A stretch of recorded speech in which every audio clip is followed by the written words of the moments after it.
No estado atual em que vivemos, é inevitável reconhecer que as regras atuais, elas não valem mais. As regras são criadas no momento em que querem, interpretando-as para que seja interessante a eles. Um dos casos que eu já falei com vocês é referente ao caso da Janja, primeira-dama, que não tem foro privilegiado junto ao Supremo Tribunal Federal. Aquele caso do hackeamento, lembra? E aí, 2 dias depois, vem a matéria da Revista Oeste dizendo o que eu já tinha dito aqui para vocês. Juristas questionam a competência do STF para investigar ataque hacker à Janja. Juristas questionam a competência do Supremo Tribunal Federal para, mais uma vez, presidir a investigação contra pessoas sem foro privilegiado, no caso do ataque hacker contra a primeira-dama Janja da Silva. Para os juristas, trata-se de uma afronta à Constituição. Apenas deputados, senadores, ministros, magistrados da última instância do Judiciário e o presidente da República têm foro no STF para investigações criminais. Os mandados de busca e apreensão foram expedidos pelo ministro Alexandre de Moraes. São mandados totalmente ilegais. E aí esses hackers, que cometeram crime, é lógico, vão recorrer para quem? Para argumentar, olha, são ilegais. E são. Então, assim, o que a gente consegue perceber hoje? A gente percebe, tem lei? Tem. Tem Constituição? Tem. Serve, hora que interessar. E se não interessar, a gente cria novas regras. Então, a grande preocupação é que num Estado democrático de direito, onde a gente tem o princípio da isonomia, todos são iguais perante a lei, sem distinção de qualquer natureza. Quando se diz qualquer natureza, é qualquer natureza mesmo. Então você não pode criar regras novas para proteger A ou B. E aí, o Estado, sabe, até de espécie de sultões que existe no Brasil, uma casta política que hoje é tratada mais do que nunca como grandes soberanos, recebem tratamentos assustadores. Uma outra matéria diz que o Twitter, na mesma hora, mandou uma pessoa lá no Palácio do Planalto para atender a Janja e resolver o problema ali com ela. Quantos cidadãos brasileiros recebem esse tratamento? Há poucos dias atrás, um amigo nosso teve um canal do YouTube aqui hackeado. Meu amigo, foi uma semana sem canal. Até conseguir reestruturar, resgatar, foi uma semana. Sem poder trazer informação, sem poder trazer matéria aqui. É isso que acontece. Então, os tratamentos são totalmente diferentes. São totalmente diferenciados para uns e para outros. Ou seja, todos iguais, mas uns mais iguais que os outros. Outra questão que eu quero trazer, ainda falando sobre isso. Eu vou trazer uma fala aqui da deputada federal Bia Kicis. Tá? O que aconteceu? A Nízia Almeida, que é a ministra do Lula da Saúde, ela participou de uma audiência pública na Comissão de Fiscalização Financeira e Controle, onde é presidida pela Bia Kicis. Depois, ela foi naquela live com o presidente da República e disse que ouviu absurdos sobre vacina e que vai mandar o governo fiscalizar todo mundo da comissão. Sabe, a gente tem que ensinar algumas regras de direito, ou do antigo direito que existia, até mudar as regras. É o Congresso que fiscaliza o Executivo. O Executivo não fiscaliza o Congresso. Essa regra não existe. Artigo 50. Deputados e senadores têm imunidade parlamentar. Então, entendam muito bem. Aqui, eu vou colocar a fala da Bia Kicis, que vale a pena você ver a fala dela. E aí, isso aqui só escancar um pouco mais o estado arbitrário que nós vivemos hoje. Como presidente dessa comissão, vou me manifestar aqui, dizendo que falei ontem na tribuna e que recebi com muita estranheza e indignação a fala da ministra da Saúde, que já veio 2 vezes como convidada aqui a esta comissão e se retirou da última vez antes que a reunião acabasse, antes do prazo acordado com esta presidência. A ministra da Saúde, senhores parlamentares, diz que o governo vai investigar a comissão da Câmara, presidida por bolsonarista, por fake news sobre a vacina. Em live, então aqui para não ter dúvida, é a imprensa que está dizendo, não, em live, que todos nós tivemos oportunidade de ver posteriormente, porque ela, embora ela tenha baixíssima audiência, a gente só viu porque ficou sabendo que a live do presidente, nesse caso, continha esse tipo de excrescência. Em live com o presidente Lula, Nízia Trindade comentou sobre o uso da comissão presidida por Bia Kicis para veicular informações falsas sobre morte decorrentes da vacinação da Covid-19. E aí vem a matéria toda do Globo, que é a rede oficial do governo, não é? Falando que a ministra afirmou nessa terça-feira que o governo quer investigar as declarações falsas sobre saúde feitas durante a Comissão de Fiscalização Financeira e Controle da Câmara dos Deputados, presidida pela deputada Bia Kicis. A ministra deu a declaração ao lado do presidente da República durante a live mensal, e aí vem.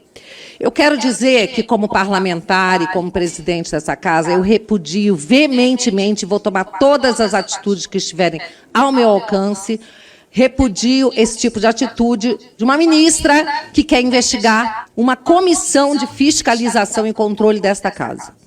Eu conto com os meus pares aqui para que a gente realmente tome as atitudes devidas. Já falei com o presidente da casa, Arthur Lira, ele tem obrigação de defender as nossas prerrogativas como presidente desta casa. Eu me lembro que ao final daquela CPI do circo, que foi a CPI, deputado Evair, da Covid, que no relatório final constava o meu nome para ser indiciada. Sabe por quê? Qual era a acusação? Por eu ter apresentado 2 projetos de lei. Um para tornar a vacina, tirar do rol de vacinação obrigatória, e outra para que a máscara também fosse facultativa. E a CPI quer me indiciar por isso, pela minha atividade parlamentar. Vamos indiciar parlamentares que pedem a liberação da droga, vamos indiciar parlamentares que pedem a liberação do aborto, já que essas coisas são crime e eles estão propondo a liberação. É assim que vai ser nesse parlamento agora? Parlamentar também atacando parlamentar? Isso não existe aqui dentro, nós temos imunidade. Que dirá uma ministra que não recebeu voto de ninguém, não tem imunidade parlamentar, dizer que vai investigar essa comissão? Isso é revoltante e nós temos que nos manifestar aqui como parlamentares contra isso. Por isso, já chamei para hoje à tarde uma sessão extra para que a gente vote a convocação da ministra. A convocação é apenas uma medida. Outras judiciais, inclusive, serão tomadas. Pois é, absurdo, né? A gente vê o tempo em que vivemos, o tempo em que, sabe, todas as regras estão sendo desvirtuadas. Parlamentares têm imunidade parlamentar justamente para isso mesmo. E a Bia Kicis levantou aqui muito interessante. Por que alguns podem defender drogas?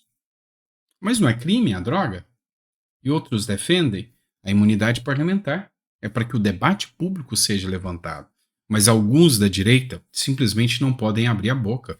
Não podem simplesmente questionar questões eleitorais, não podem questionar questões de vacina, não podem questionar questões LGBTQIA+, e se o fizer, vai ser criminalizado. Acho que o sentido da imunidade parlamentar foi modificado para a direita, tá? Para a direita, porque a esquerda continua com essa possibilidade. E aí a gente entra no ponto da liberdade de expressão, né? Olha só, matéria do G1 aqui, liberdade de expressão não é plena e pode ser modulada, diz Paulo Gonet. É o Procurador-Geral da República, gente. Relativizar a liberdade de expressão é sufocar a verdade. A liberdade de expressão, portanto, é plena e a liberdade não é plena. E a liberdade de expressão pode e deve ser modulada de acordo com as circunstâncias, diz Paulo Gonet. Quem fez essa publicação foi o senador Reise, e ele escreveu o seguinte: qual a semelhança entre os pensamentos de Dino e Gonet sobre a liberdade de expressão? Não é mera coincidência. Se resta dúvida a alguém, está aí mais uma prova do caminho perigosíssimo que o Brasil tem seguido. Ainda dá tempo de pressionar os demais senadores. Temos que dizer um sonoro não. Agora está nas mãos do Pacheco. Agora o que sobra é o Pacheco, com o processo de impeachment, fazer o questionamento. Vamos lá. uma notícia boa, tá? Um avanço. O PL 108 da Carol de Tone, que permite aos estados legislarem sobre armas, é aprovado na Comissão de Segurança Pública. O que eu tenho a dizer com isso? Vamos lá. Meu ponto de vista. Meu ponto de vista é que, sim, os estados e os municípios estão muito mais perto da população do que o governo federal. Tem matérias que não devem estar nem dentro do Congresso e nem dentro do governo federal. Tem que estar nas assembleias legislativas. E uma delas é sobre segurança pública. Ou que seja concorrente sobre segurança pública. E aí, esse projeto é muito importante. É o Estado que vai ver, nossa, nós precisamos liberar para ver se a gente contém a violência. Ou não. O Estado é quem vai tomar essas medidas. E foi aprovado na Comissão de Segurança Pública. E aí tem um longo caminho a percorrer. Esse projeto tem chance de ser aprovado? Tem chance de ser aprovado. E grande. Só que também tem chance de cair na mão do STF? Tem. Porque ideologicamente alinhado com a esquerda do Brasil. Então pode ser que seja questionado? Sim, pode ser que seja questionado, isso não há dúvidas, tá? Vamos lá, outra matéria que eu quero trazer para vocês, matéria do jornal Metrópolis. Paraná Pesquisas, aprovação de Tarcísio, de Ricardo Nunes e de Lula cair em São Paulo. 3 pontos para mim falar. Ricardo Nunes, para mim, eu acho que qualquer morador de São Paulo que vê o que está acontecendo com São Paulo, é óbvio que deixaria a popularidade dele cair. O Lula é no Brasil inteiro. Em São Paulo não seria diferente. E Tarcísio? Tarcísio merece a queda de popularidade que está acontecendo. Quer dizer que você não apoia mais o Tarcísio, Sandro? Você não dizia que gostava até mais do Tarcísio do que do Bolsonaro? Sim, continuo. Mas eu acho que o papel do pagador de impostos é cobrar. E se tiver medidas sendo feitas que não estão agradando, é o papel, sim, da população entender que, olha, está deixando a desejar em alguns pontos. E aí, quando a queda da popularidade acontece, a pressão começa a ser mais forte. E aí é onde eles têm que rebolar para fazer as políticas públicas necessárias e adequadas. E aí foi literalmente quase 10%, cada um deles caiu. O Tarcísio estava com 62% de aprovação, caiu para 52%. Há 3 meses atrás ele estava com 62% de aprovação. 3 meses depois, 52%, caiu muito. Lula, a mesma situação. O Ricardo Nunes também, a mesma situação. E é esse o papel do pagador de impostos e do contribuinte, é fiscalizar, e se não tiver a contento, se não tiver agradando, tem que cair a popularidade mesmo. Não passo pano na cabeça de político. Tudo bem, né? É isso aí que acontece. Vamos lá. Mais uma matéria para vocês. Folha de São Paulo. Câmara instaura processo de cassação contra Janones por suspeita de rachadinha. Pois é. E a situação do Janones não está muito bem lá no Conselho de Ética da Câmara dos Deputados, não. Matéria da Folha. O Conselho de Ética da Câmara dos Deputados instaurou na quarta-feira um processo de cassação contra o deputado André Janones, suspeito de ter promovido o esquema de rachadinha em seu gabinete. Janones integrou a linha de frente da campanha de Lula nas redes sociais em 2022. O processo segue uma tramitação lenta e só terá um desfecho em 2024. O Conselho de Ética da Câmara tem um histórico não só de lentidão, mas de corporativismo. O que acontece? É raro você encontrar, não sei nem se tem algum caso na história de cassação de deputado pelo Conselho de Ética. Ou melhor, tem sim, separei uma matéria aqui, dei uma pausa e separei uma matéria para vocês. Em 174 casos do Conselho de Ética, apenas 7 deputados perderam o mandato. O Conselho voltou a funcionar depois da repercussão dos casos envolvendo o deputado Daniel Silveira, Flor de Lis. É mesmo, teve o caso deles, né? E aí, enfim, tiveram casos que aconteceram a perda de mandatos. O que pesa aqui em relação ao Janones? O Janones é uma pessoa que criou muitos conflitos dentro da Câmara dos Deputados e ele não tem aquela base de apoio da esquerda como os deputados de longa data. O Janones, ele é quase que, vamos dizer assim, incontrolável para a esquerda ali dentro. Então ele não é caracterizado, ele não configura como aquele indivíduo de pautas sociais, aquele indivíduo do PSOL, da esquerda, amplamente alinhado. Ele é um cara de rede social, que milita só em rede social, e só isso não é suficiente. Eu conheço muito bem os corredores do Congresso, eu conheço deputados de direita, de esquerda, e eu sei que a visão deles para o Janones, apesar do apoio ao Lula, é um cara que vem com a onda aqui. Se amanhã o bolsonarismo cresce, ele é bolsonarista. O Janones é assim. O Janones foi eleito em 2018 com a onda anti-PT e onda bolsonarista. Você deve lembrar disso. Depois vou brigar por pauta social, Auxílio Brasil e daí vai. Depois, agora o Bolsonaro tá embaixo, eu vou pro PT. E começou a ir lá pro lado do Lula. E amanhã ou depois, se a coisa muda, muda também. Então, ele não tem laços sólidos com os demais deputados. Há um risco grande de acontecer a cassação. A galera da oposição, em peso, tá com sangue nos olhos em relação ao André Janones. Não sei o que vai acontecer, né? Vamos lá. Outra pauta aqui, e essa é para te dar uma inveja, viu? Vou causar uma invejinha em você agora, tá? Dos argentinos.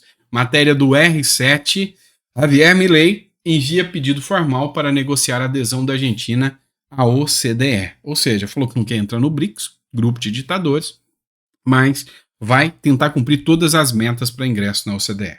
O presidente da Argentina, Javier Milei, enviou uma carta à Organização para a Cooperação do Desenvolvimento Econômico solicitando formalmente o início das negociações de adesão, pedindo que isso seja feito o mais rápido possível. Segundo 3 fontes, Milei disse em uma carta datada de 11 de dezembro, mas enviada às organizações com sede em Paris nesta quarta-feira, que o país pretende retomar ativamente o processo de se tornar um membro da OCDE. A Argentina também está disposta a cumprir as etapas futuras do roteiro de adesão, diz a carta da Reuters. O que é o OCDE? O que é o BRICS? Vamos lá. BRICS é um grupo amplamente ideológico, que inicialmente tinha 5 países, né? Brasil, Rússia, Índia, China e África do Sul. O que acontece? Entrou Irã, outras ditaduras também. E o critério para você entrar lá é ideológico. Tanto é que com um caos econômico gigantesco, a Argentina ia ingressar agora no BRICS. É onde o Brasil está muito alinhado. Só que a OCDE é um grupo dos primos ricos, são os países ricos. Mas para você entrar lá, você vai ter que ralar. Ou seja, você vai ter que mostrar que você tem perfil e a postura. O povo argentino e a Argentina como um todo tem que demonstrar, olha, você está disposto a gastar menos e estancar o déficit fiscal que vocês têm? Sim. Contrário do Brasil, que está gastando mais que antes. Sim, nós vamos gastar menos. Você está disposto a colocar um controle ferrenho de corrupção? Sim. Você está disposto a fazer obras de infraestrutura que se adequam à comercialização internacional? Sim. Você quer melhorar? Quero. Combater a corrupção? Quero. Estancar o sangramento do dinheiro público? Sim. Então, você seguindo todas essas etapas, você vai estar adequado para ingresso no BRICS. Você solicita adesão e prova que você cumpriu essas metas. Cumprindo essas metas, depois, o próprio BRICS, vendo que você está cumprindo essas metas, vai abrir para negociação com esses países ricos e você tem preferência em relação aos outros. O que você prefere? BRICS ou OCDE? Tá, eu acho que o Milei bateu um bolão e os argentinos, pois é, ganharam mais uma do Brasil aí, né? Vamos lá. Última matéria que eu quero tratar com vocês agora, impeachment do Biden. Pois é, galera. Impeachment de Biden. Os republicanos prepararam já a votação para formalizar o processo de impeachment do presidente norte-americano Joe Biden. A Câmara dos Deputados dos Estados Unidos, que é controlada pelos republicanos, vai votar ainda nessa quarta-feira, provavelmente, já aconteceu ontem, a formalização do inquérito de impeachment do Joe Biden, cujo filho Hunter Biden foi chamado para depor. Os republicanos da Câmara alegam que Biden e sua família lucraram indevidamente com as decisões das quais o pai participou enquanto atuava como vice-presidente de 2009 a 2017. Pois é, pessoal, para desespero da esquerda norte-americana e da esquerda mundial como um todo, inclusive aqui para o Brasil, o Trump vem com força total. E a instauração de um processo de impeachment do Biden agora causaria uma ruptura aí no sistema, onde desestabilizaria ainda mais a visão da esquerda. E aí, com toda certeza, Trump voltando é um calcanhar de Aquiles, é uma pedra no sapato do Lula. Sem apoio do Lula, do Trump, Lula vai ter dificuldades aqui. Vamos lembrar um caso emblemático. Tem uma matéria do The Washington Post, foi republicada em vários jornais aí, que quando aconteceu as eleições aqui no Brasil, o Biden mandou um grupo aqui para o Brasil dizendo para o Bolsonaro que as eleições deveriam ser respeitadas pelo Bolsonaro e que se o Bolsonaro resolvesse não respeitar essas eleições, poderia estar entrando em conflito. Um dos motivos pelo qual perdeu, inclusive, apoio de militares. À época, eu lembro que eu noticiei aqui para vocês que um militar deu uma declaração de alta patente, deu uma declaração de que é preferível você encarar o que estava vindo por frente do que ter 10 dias de glória e 10 anos de guerra. Ou seja, você entrar, tomar um GLO, 142, tomar alguma medida e depois ter 10 anos de guerra contra os Estados Unidos. Então, isso pesou muito e o Biden, com toda certeza, tem aí um papel importante na vitória do Lula aqui no Brasil. E aí, a grande questão é, agora, com Trump, será que o Lula vai ter o mesmo apoio? Acredito que não, né? Com toda certeza não. Tá certo, pessoal?